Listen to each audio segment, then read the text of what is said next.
the Gauss theorem on the distortion of areas between domains on the surface and with the Gauss map. The proof is just a long computation, so let's do it.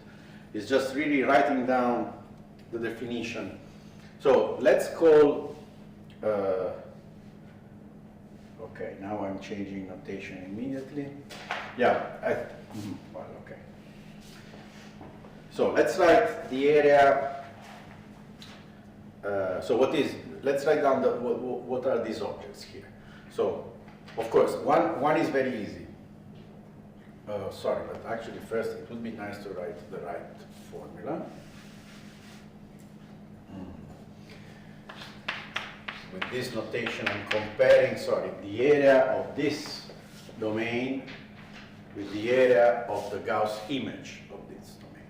Okay, so this will be just instrumental to do the computation, but it will not appear in the. So, what is the area of x of ui? So the area of x of ui, we just wrote the definition. This is just the integral over, let me call it, it's ui, the domain which comes from on the chart, where it comes from the chart, of xu cross xv du dv. And we already observed that this is equal to dg minus f squared 1/2 du dv. So this is the definition we just motivated before. So now let's try to write down, to decide what is the area of the Gauss image of this thing. Okay. Well,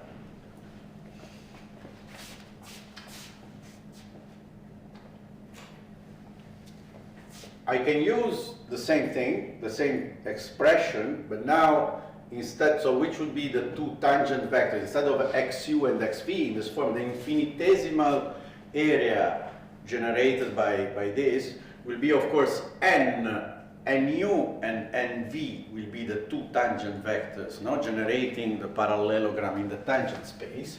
So this becomes just the integral over ui again of nu cross nv du dv, okay, with the same principle that we used up to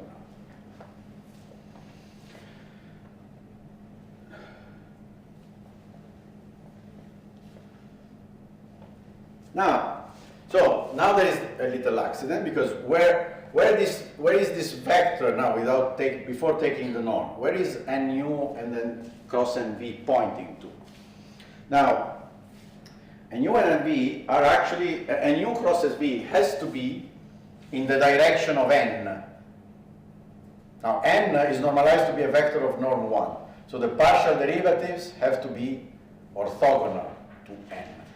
Okay, in fact they have to be tangent to the surface. So this is a multiple of n, this vector here. So the question is, which multiple is it? And this is where I'm actually taking into consideration the orientation problem I mentioned to you, because now I'm going to write something which in principle is equal up to a sign. And whether it's plus or minus, it's exactly the phenomenon I described in the last lecture. Okay? So this is actually n scalar product nu cross nv du dv. You agree? I haven't changed anything because n is of norm 1. So when I say it's a multiple, I can take it just by the scalar product. Whether it's a positive or negative multiple, it just depends whether this vector is pointing in the orientation of the sphere or the opposite orientation of the sphere. Okay, so that's the signed area of this object. Okay, so technically speaking, this equality is wrong, but you know what it means. Because this is positive for sure. I mean, this is the integral of a positive function, of a non-negative function. Okay, very good. So, but anyway, so this is the mystery. How do we decode this, this expression here? Well, algebra. Now there's nothing about being the normal vector and so on. I'm taking n, nu cross nv, and I'm writing it as what? I claim, so n, well, now for the first step actually, this is xu cross xv, no? This is xu cross xv normalized. Now I will write down the normalization later. This is the scalar product between this, and now divided by the norm of this, okay? Okay, this is the definition of n, of the normal vector. So now, how do I perform a scalar product of vector products? Algebra. First, second, minus first, third, second, fourth. First, okay. Mix.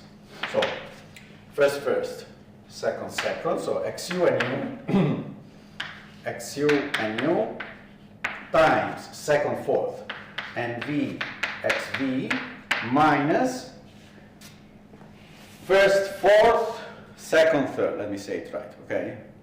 Minus xu and v scalar and xv and nu. Okay? Divided by the same thing. I mean, I'm doing nothing on the denominator. Divided by the norm of xu cross xv.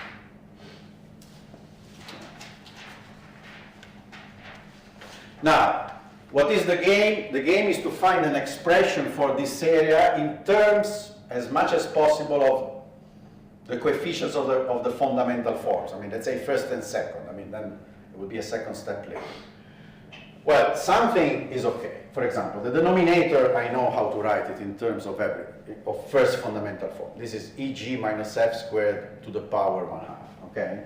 So, for example, for this object, just this one, this is equal to eg minus f squared to the power 1/2, and, oops, and that's it. Now, what are the things appearing? We have already seen them actually, but let me redo it once. So, I claim that these functions appearing above are actually expressions in terms of the second fundamental form easily. Why? Because remember the basic equations are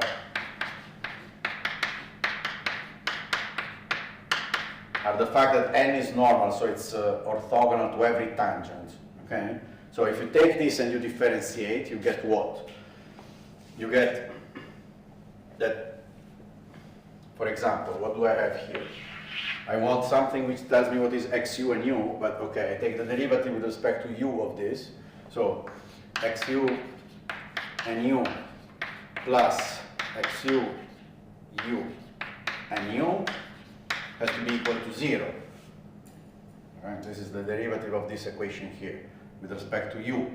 So this means that this is equal minus this, but if you want this, we know this without u. So this is what? This is the first coefficient of the second fundamental form. Okay? So this object, for example, the one I put in circle here, is equal to what? Is equal to minus e. No? The coefficients of the second fundamental form. Okay? So I repeat everything here. This is equal to minus g. And this is equal to f and f again, or minus f and minus f.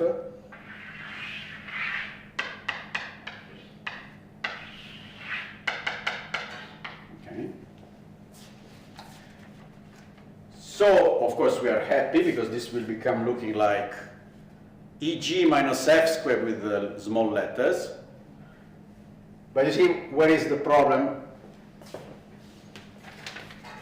The problem is that, of course, I mean, this is not the Gauss curvature. No? This is all, it looks similar. It's eg minus f squared divided by eg minus s squared to the power 1/2. There's still this 1/2, which is in, we want to disappear in some sense. Okay. On the other hand, we have the integral, so now I need space. So where are we? Can I erase this? Where are we? We found that this the object that we are computing is equal to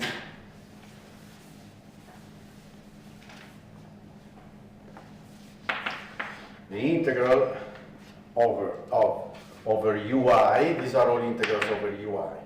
Over ui of what we just wrote. It's eg minus f squared divided by eg minus f squared to the power 1/2 du dv. That's what we learned. Okay, so now think of the statement of the theorem. On the other hand, we need to compute the ratio of these two things. Okay, so we are really thinking of taking this integral divided by this. Okay. Okay, so now it's why this is becoming what we hope. Well, it's another of these calculus arguments. So let me be very rough. Okay, because now I'm looking at the integral of eg minus f squared divided eg minus f squared 1/2 du dv over ui divided by the integral of eg minus f squared 1/2 over ui du dv. So of course, if you give me a domain u, I can say nothing. This is what it is. But if I take a sequence of balls of radius epsilon, with epsilon going to 0, centered at a given point P, it's really a calculus exercise. I'm not cheating. This goes to where? Over, for example, suppose that ui is equal to the ball center, well, P is on u, so the ball centered at P of radius epsilon, as epsilon goes to 0. Point that integrals converge to the value of the functions which are inside. If you take the integral over a ball of something and the ball is disappearing, you are left with what? You are left with the value of the function at the point P, if everything is sufficiently regular, but here everything is smooth. Okay?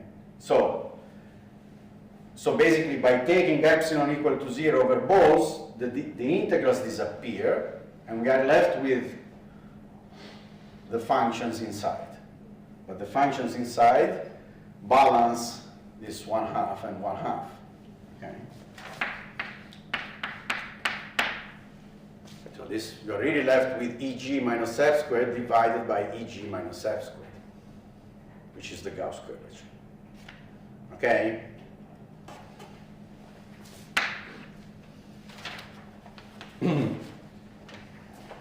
Very good.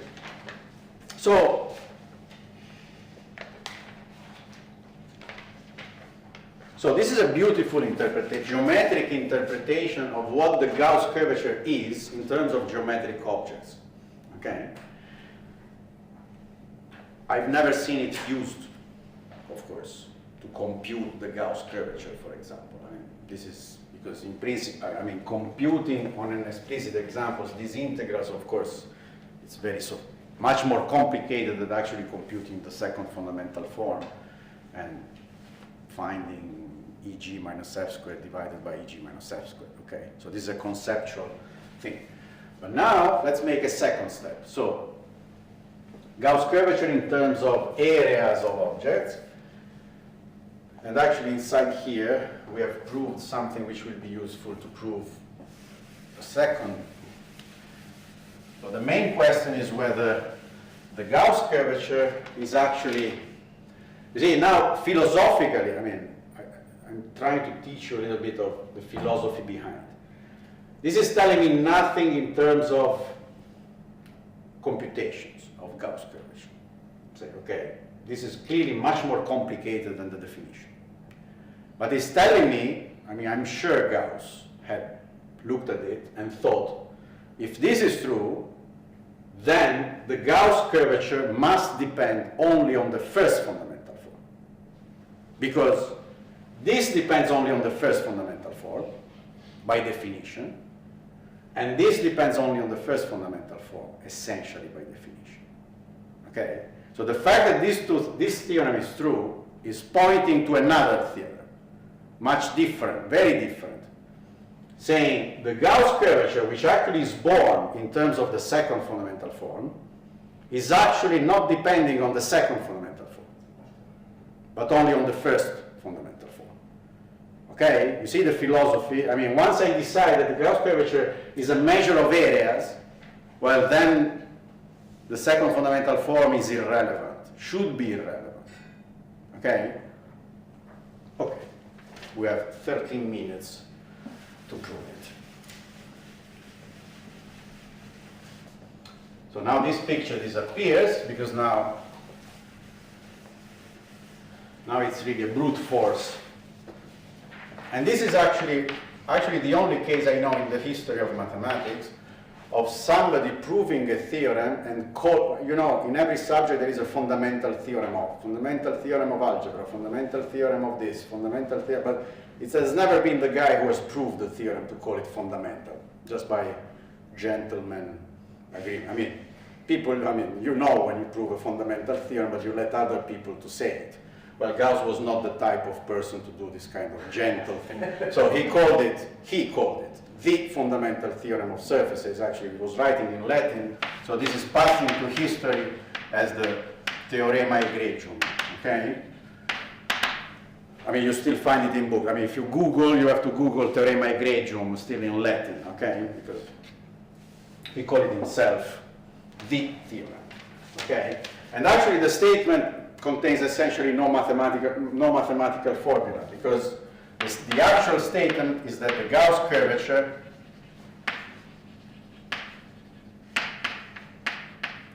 is invariant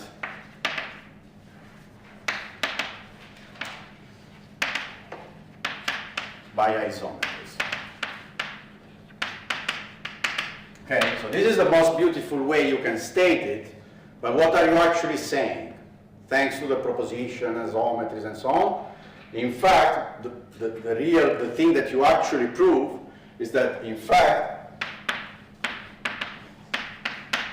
K can be expressed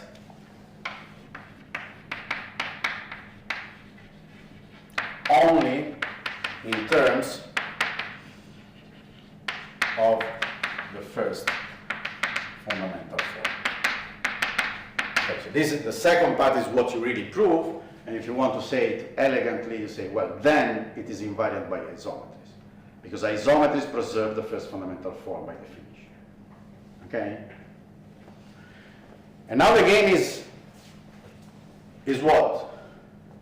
The fact that it can be expressed, the formula which actually gives K as a function of the first fundamental form will be horrible.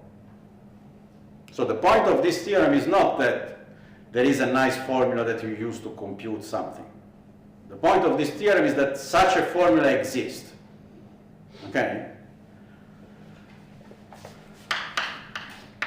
So you don't argue by looking for something simple. You don't care. Actually, you are making, I mean, there is nothing simpler than this. Okay?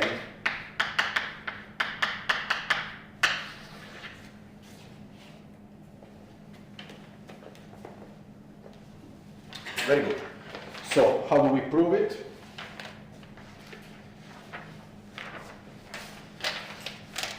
It's a local theorem, first of all. First observation. It's a local property. So I can work inside the chart. If I find an expression inside the chart, it's game over. Okay? So what? So let's work inside the chart. So XU chart for S. And let's start doing computations.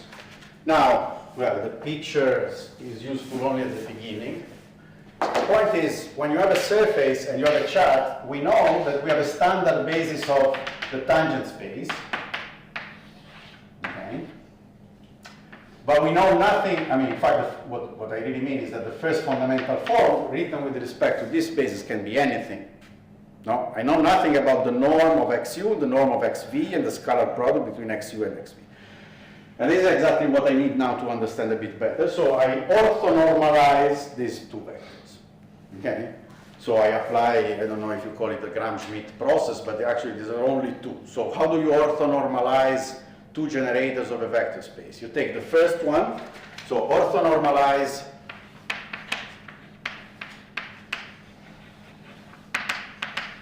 XU, XV. Okay, fortunately, there are only two. So, and actually call the resulting objects E1, E2. Okay, now E1, E2, so E1 will be what? E1 will be XU divided by X norm. And E2 is what? Is XV minus the projection over XU divided by its norm. Okay? So you are left with two vectors of norm 1 and orthogonal. Okay? So, and also notation. Of course, so now in my picture, let's say that this is E1, and then this will become E2. Okay? And we are in R3. We have two orthonormal vectors, so we miss only one, but we already have the third one to complete it to a basis of R3. No? So that means that E1, E2, N, because I'm missing only the normal vector, I add it, is an orthonormal basis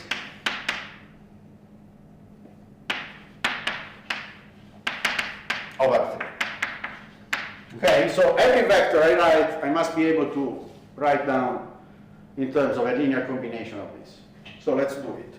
And to what? Actually, to what apply this principle? I take these two vectors and I look at how they change. So for example, let me just notations.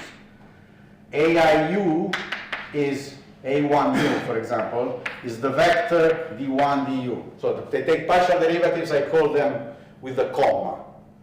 Okay? With respect to the variable, okay? For any vector and for any variable. So I take, what can I do? I can take E1U, for example, is a vector in R3, so it must be a linear combination of this. Let's give names to the coefficients. So this will be, and what is the only thing I know? Remember the general principle. It's a vector of constant norm 1.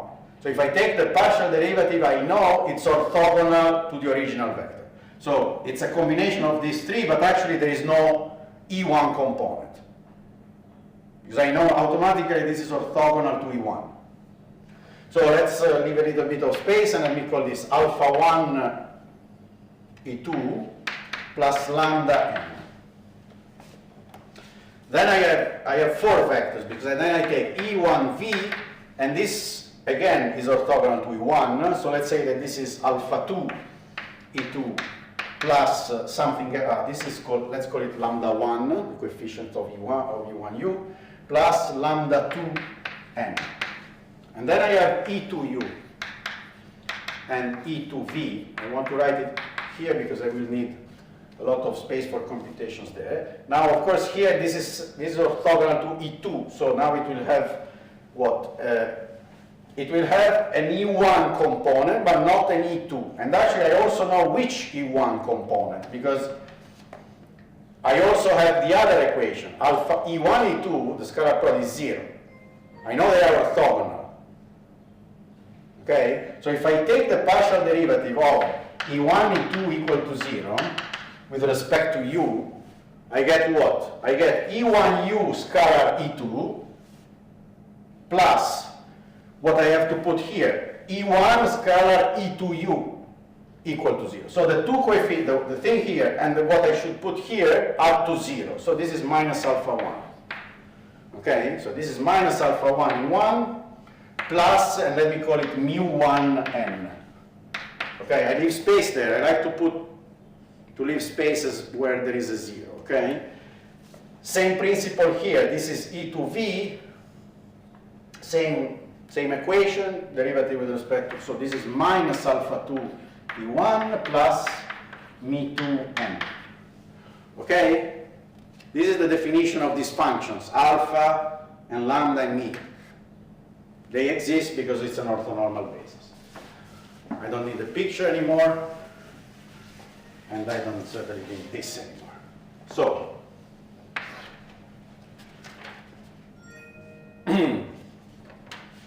now there's a big claim, and actually the claim, let me write the claim here.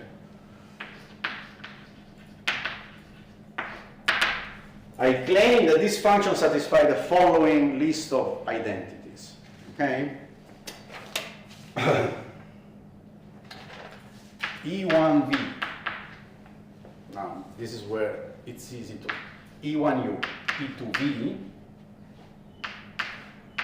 minus E1v, E2u. Okay, so this is equal to what? First claim, this is equal to lambda 1 me2 minus lambda 2 me1. And I claim that this is also equal to d alpha 1 in dv minus d alpha 2 in du. And this is equal to Eg minus f squared divided by Eg minus f squared 1/2. So let's give names to this identity. This is identity 1. And now, well, actually, okay, now I'm going, let's call them 2 and 3, but actually the way you prove these things is a bit by going in cross directions, okay? Okay, something is obvious. So let's see, I claim, so first one, so proof of the claim.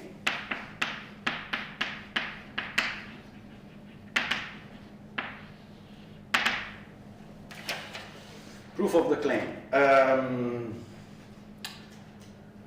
The first one is the definition of lambda and me. Okay, what is E1u scalar E2v? E1u E2v. Do the scalar product. I mean, you get 0, 0, and then you get lambda 1 me2 times n scalar n, which is 1. Okay, and then the other one is just minus lambda 2 me1. So 1 is basically the definition of the functions which are involved. Okay. Now, let's see what is this expression here. What is d alpha 1 dv minus d alpha 2 du? Let's expand it a little bit. So alpha 1, of course, well,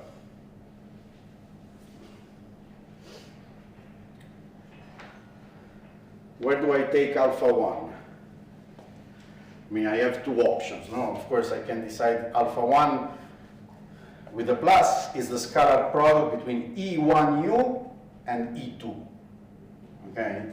So,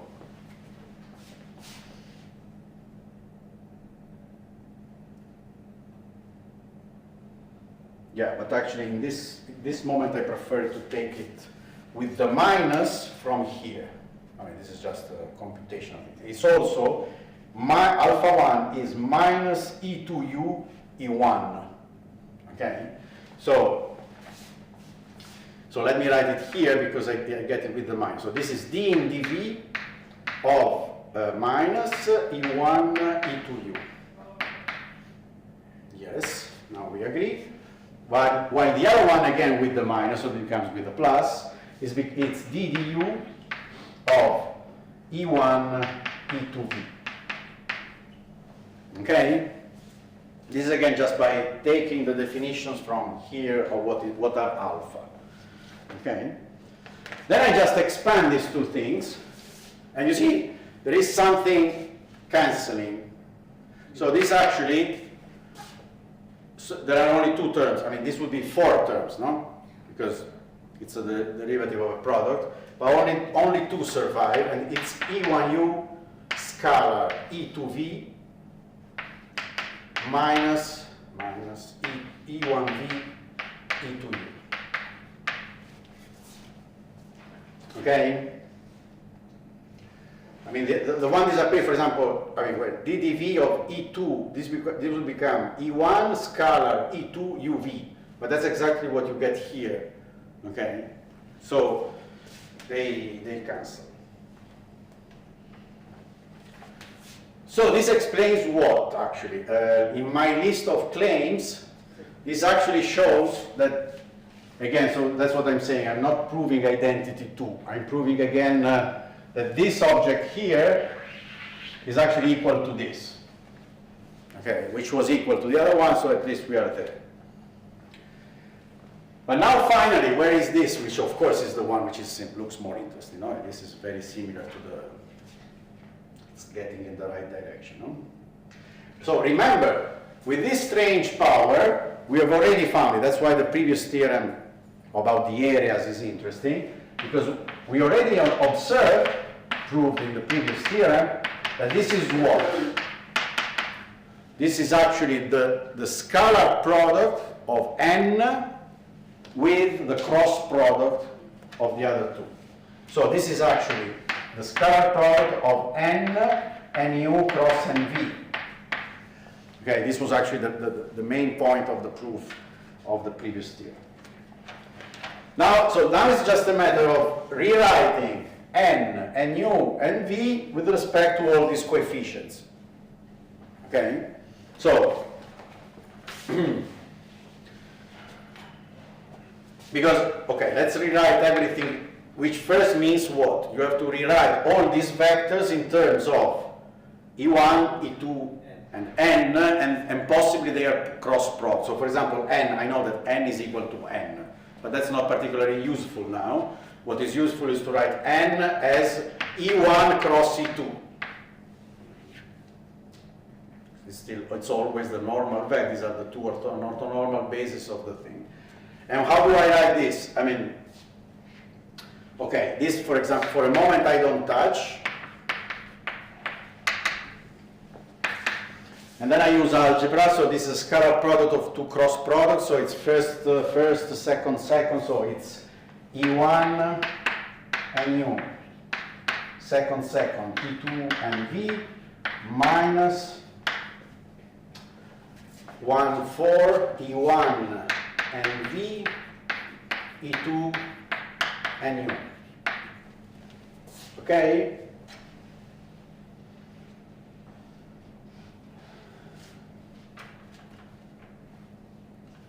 Okay, now you just do the computation. Okay, now I'm not hiding you anything. What do you do? Because we need to rush a little bit. So you take, how do you get nu out of something here? You get it from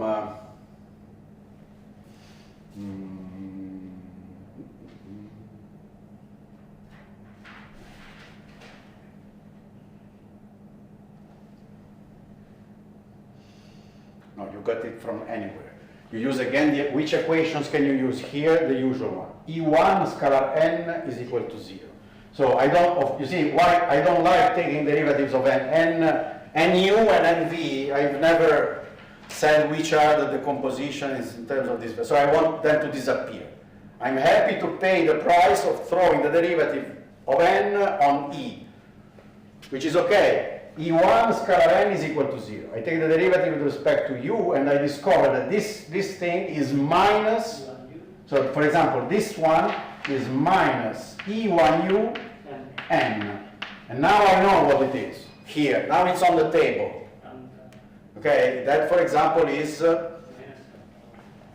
minus lambda 1. Okay, you apply the same idea to everything, and here you get lambda 1 me2 minus lambda 2 me1. Okay? So again, you see, I have not proved equality 3, I proved something else. I proved this equality. And now, mixing everything, I proved all the equalities, okay? Very good, we are almost there. Because now we just need to be a bit more explicit about what these numbers is. Because remember, what are we proving? That the Gauss curvature is some kind of weird expression in terms of the first fundamental form. Okay? That's where we are aiming. Now, that space will not be enough. Let's go erase it.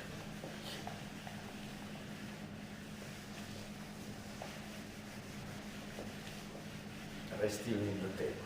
So I need to be a little bit more explicit about the orthonormalization process I've done.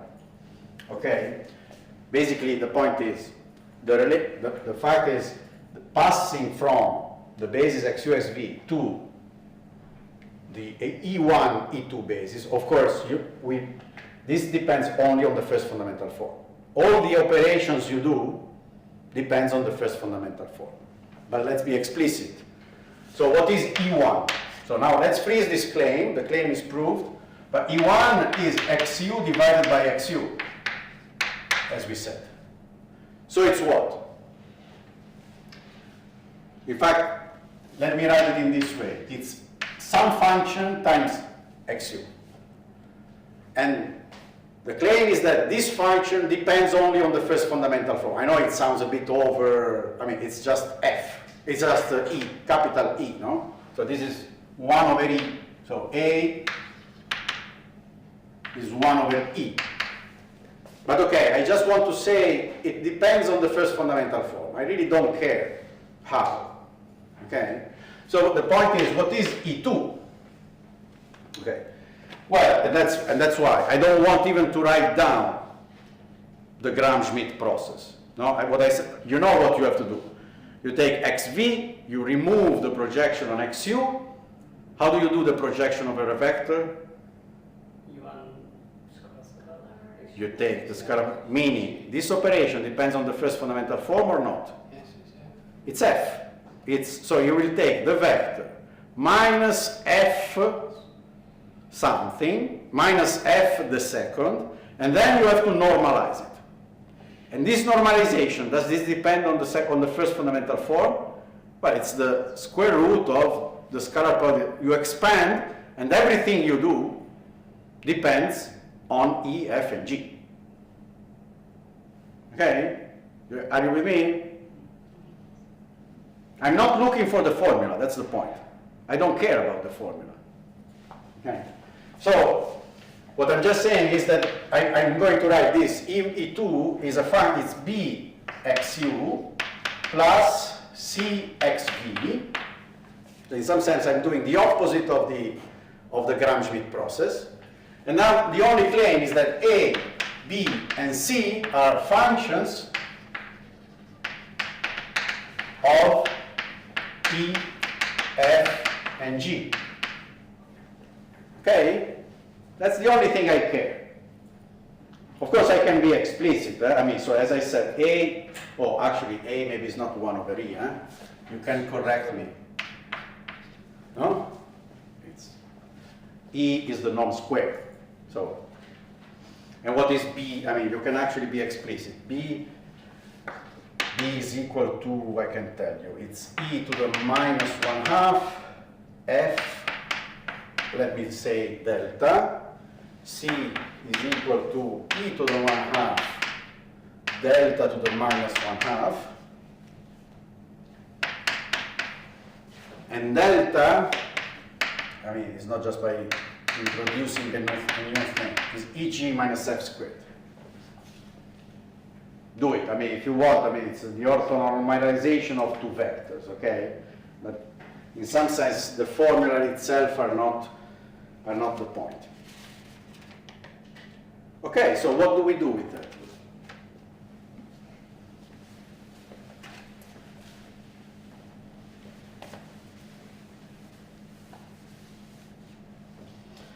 I go back to, oh, okay, which was alpha 1? Okay. Alpha 1, okay, it's E1, U, E2. Yeah, it was the coefficient of E1, U along E2. But then, I just replace here what I found, so this becomes A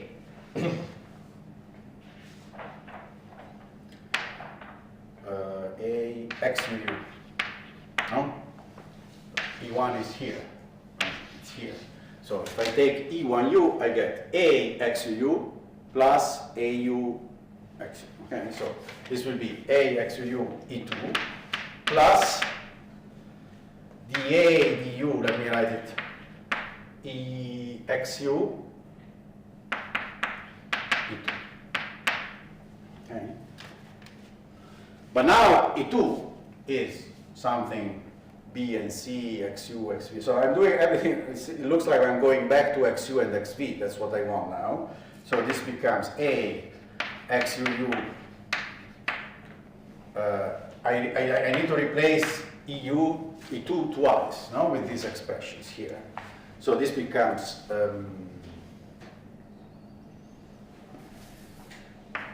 A, B, XUU, XU, plus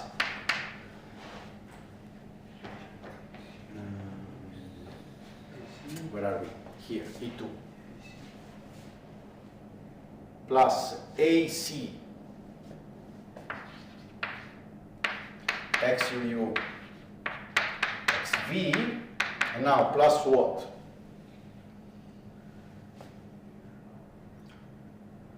Plus nothing. Sorry. Plus nothing. E2 is the second vector in the orthonormalization process, which started from XU as a first vector. E2 is orthogonal to XU. E2 is orthogonal to X1, which is proportional to XU. So E2 is orthogonal to XU. So this term disappears. You agree? Okay.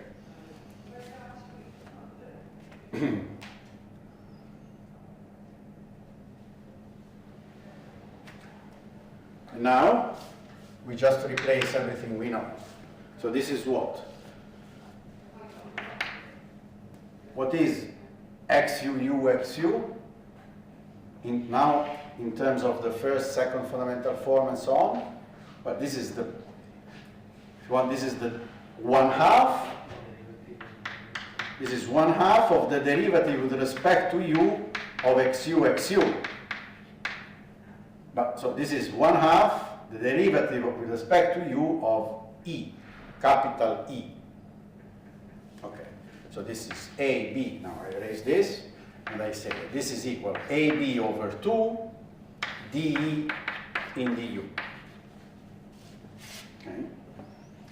Plus AC times dF, and now I tell you, because now this is a slightly more complicated, I mean epsilon more complicated. Why?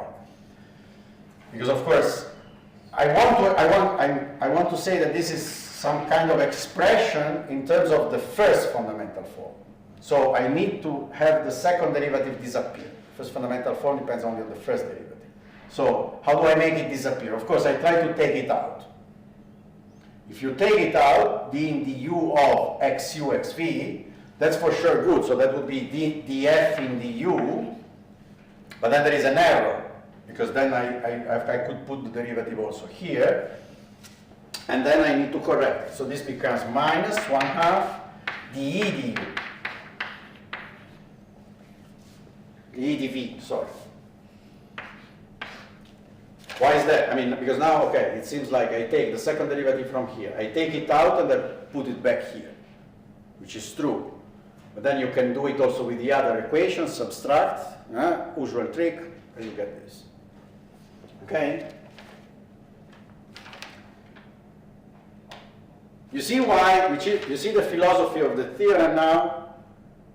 You don't really care about the formula. The point is that the formula exists. The formula is horrible. Okay, alpha 1, I mean, still, you might wonder who cares about alpha 1, but I mean, it's clear. So you play the same game and you also recover alpha 2. So what is the only nice thing of this expression? This is horrible by every definition, except it's an expression which depends only on E, F, G, and the derivatives of E, F, and G. That's the only nice property it has. Okay, so you do it for alpha 1. Same game, you do it for alpha 2. I can tell you the output. Alpha 2 becomes AB over 2 divided by dE dV plus AC over 2 dG in du. Okay, if I haven't done any mistakes.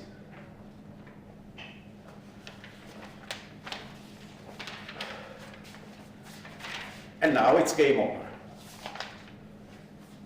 Why it's game over? because I proved the quality 3. If alpha 1 and alpha 2 are, no matter what, horrible expressions in the first fundamental form, this object here is a more horrible expression in the first fundamental form. What is missing to be the Gauss curvature? E.g. minus f squared to the power 1/2, which is an expression in the first fundamental form. It is the determinant. Okay? So, altogether, I found K as a formula for, in terms of the first fundamental form. Okay? Now, we went definitely over time. So this is the end of the proof. Okay? Of course, you might wonder whether this formula actually is ever of any use. Rarely, very rarely. And especially you can try to imagine situations where you can simplify it a little bit. You see, I didn't even write it down. And I strongly suggest you don't write it down. But as an exercise, you can play this game. Suppose that you are lucky. You are lucky and you find, right from the beginning, coordinates. So when this formula will become much easier. For example, if I know right from the beginning that xu and xv are orthogonal. Because that would mean that f is equal to 0. If f is equal to 0, you can imagine that here many terms will disappear and the formula are actually readable, workable, okay? Because you see, if f is equal to 0, you don't have this b. If f is equal to 0, of course, delta becomes much easier. If f is equal to 0, many terms disappear. So the resulting formula, for example, in that case, is of some use. But remember, if you are particularly lucky at the beginning. So the question would be, am I able to produce a chart of any surface, a chart for which the two tangent vectors, the standard vectors, are orthogonal? Because that's what you are asking. Okay? That's an interesting problem. Okay? And in fact, so the two formulae which are kind of a bit more famous out of this are the two simplifications. You can, for example, assume that f is equal to 0 and you do it. But you can even simplify it even more, because we will see actually in 10 days that you not just you can always make f equal to 0, but you can also make f equal to 0 and e equal to 1. So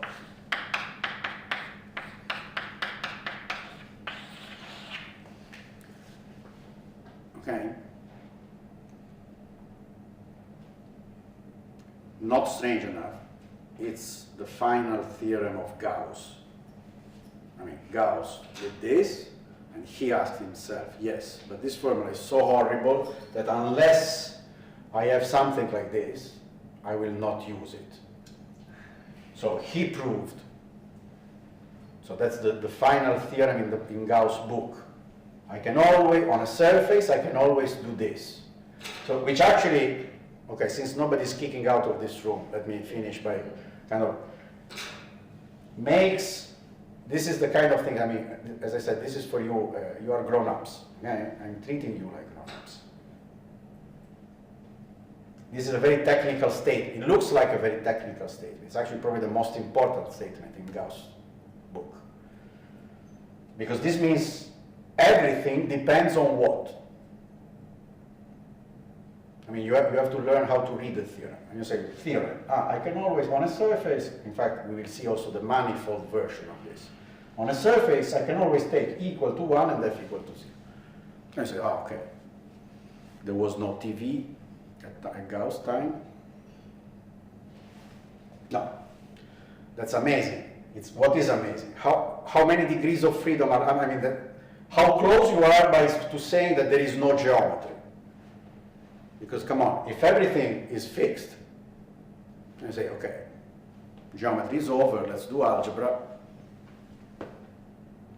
I mean, if you could even prove, I mean, I can always take E equal to 1, F equal to 0, and G equal to 1. Well, then there is only Euclidean geometry. So how much freedom do you have in geometry, in this type of geometry? One. I mean, there is only one function left. So all geometry is contained in one function. Okay? So everything, whatever geometrical intrinsic geometrical whatever problem you can phrase by looking at with intrinsic, so invariant by isometries, has to be encoded in one function. Okay? So of course this function becomes extremely important. If every problem is contained in here, this function has to be extremely important. Okay? So nothing is, I mean, even a very technical statement actually hides some deep. Okay? So that's what we will prove in a couple of lectures. Okay? Because actually the way you prove this, so this is about existence of special coordinates. Where are these coordinates? Well, actually, this was not exactly Gauss. People around Gauss knew already the notion of geodesics. So in fact, you do that by solving a problem which is actually even as important as the problem of coordinates. By covering your thing with geodesics, so which curves of shortest length on your surface, you can actually produce this kind of coordinates. So it's not just the existence, but also the construction itself, which is extremely important. And then we will see that later, okay? And final remark, why, so what does it mean, that the ray migration? Why Gauss immediately called it the fundamental theorem? Because that means that the Gauss curvature, which was born in this second fundamental form way, which second fundamental form way means by looking at the normal vector. So what is the difference between the first and the second fundamental form? The first fundamental form looks at the way you measure the scalar product between these vectors. The second fundamental form measures how the normal vector is changing. So what is the difference philosophically? To speak about the second fundamental form, you need to be outside of the surface. To speak about the first fundamental form, you have to be inside the surface. So that explains the language. Everything which depends on the first fundamental form is called intrinsic. Whatever depends on the second fundamental form is called extrinsic.